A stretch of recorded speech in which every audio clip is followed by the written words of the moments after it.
I'm Phoebe Wild with BGG News, and I'm here with Douglas, who's going to tell us about the documentary he's made called The Next Great American Game. Very good. What would you like to know?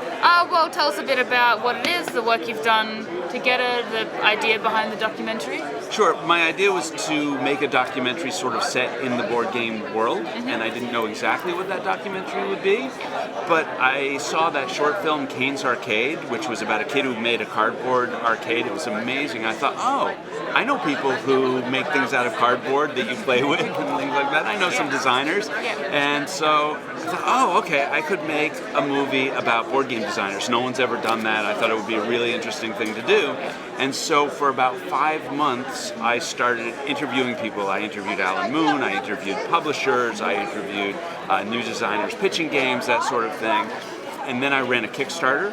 I was very fortunate to have some great sponsors, including BGG, so very happy about that. I was like, wow, Scott Alden backed the project, became a sponsor, and I didn't expect that. A lot of people came on that I didn't know, like Antoine Bauza. I could make a pitch for, Rampage, and Matt Leacock, so the people who really supported the project, and that was all unexpected. But as I was running the Kickstarter, one of the people who got in touch with me was someone I knew a little bit from back growing up in New Hampshire. And he said, I've got a board game. I was like, oh, okay. So he came over, I videotaped a prototype, and we played it and that sort of thing. I said, you should come to Origins with me. I'm interviewing a bunch of people. I can help you out. We can pitch it around. He's like, no, I can't do Origins. It's 2 days away. So I continued to interview people at Origins. That's where I interviewed Steve Jackson, and I made a really nice short piece about him. And then when Gen.CON came up, he was like, I can go to Gen.CON with you. So we went to Gen.CON. And then when I got back from Gen.CON, I had a lot of footage, a lot of him, Randall, and a lot of other people that I had interviewed, including Richard Lanius and other people. And I realized, looking at the footage, that Randall, for me, was a story that I really wanted to tell. I wanted to tell Randall's story. He really didn't know what he was doing. That made for a lot of drama, a lot of conflict.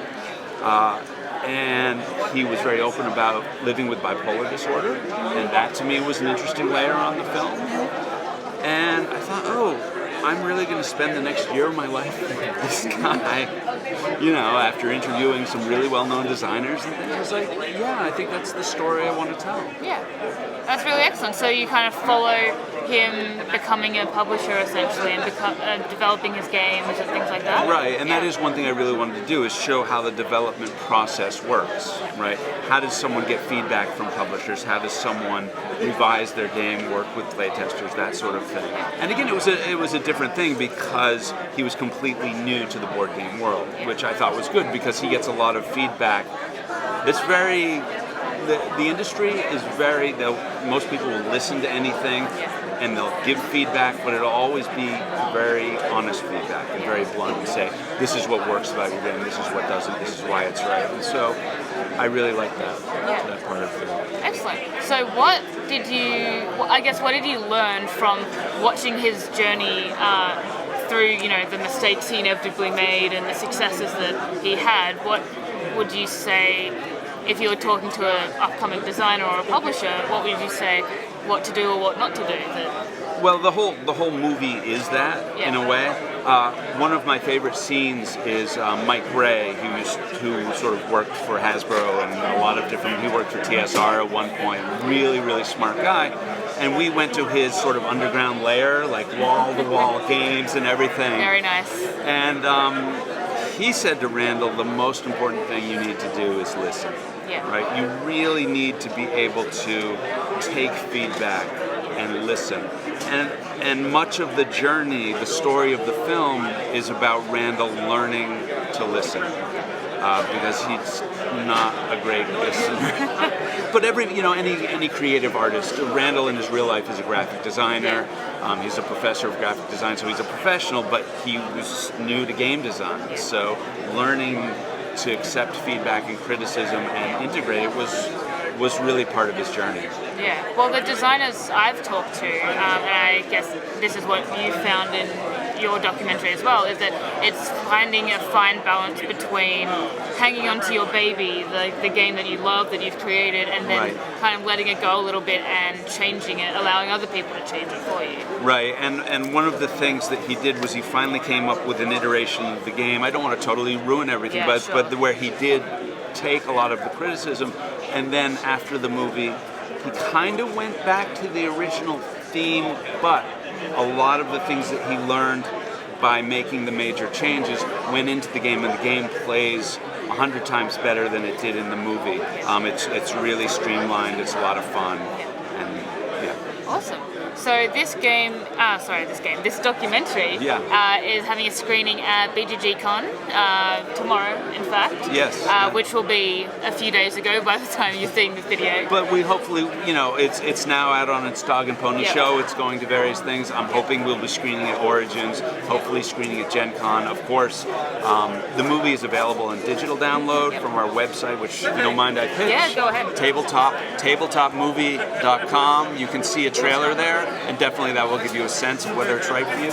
The other thing about the movie is, I don't know how well we can see this, but there are a lot of extra features on the documentary.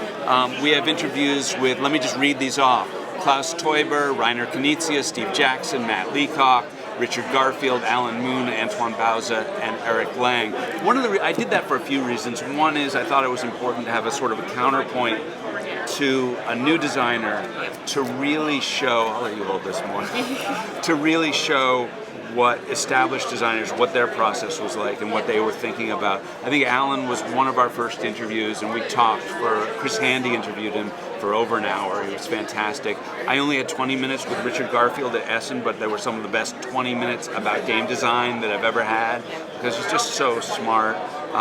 So I really, in that to me, there's like over 2 hours of interviews with people, also either available on the DVD, and the DVD is at the BGG store. You can just grab it online there. And I think there's 2 hours there, and if you get the deluxe version online, it's over 3 hours of interviews, publisher roundtables. So one of the things that a lot of people have said is not only did they learn a lot from the main movie, but it's a very engaging story. If you're like a designer, you learn a tremendous amount from the interviews that we did over the course of a year. Excellent. Well, yeah, thank you very much for the overview. Is there anything else you'd like to add, or?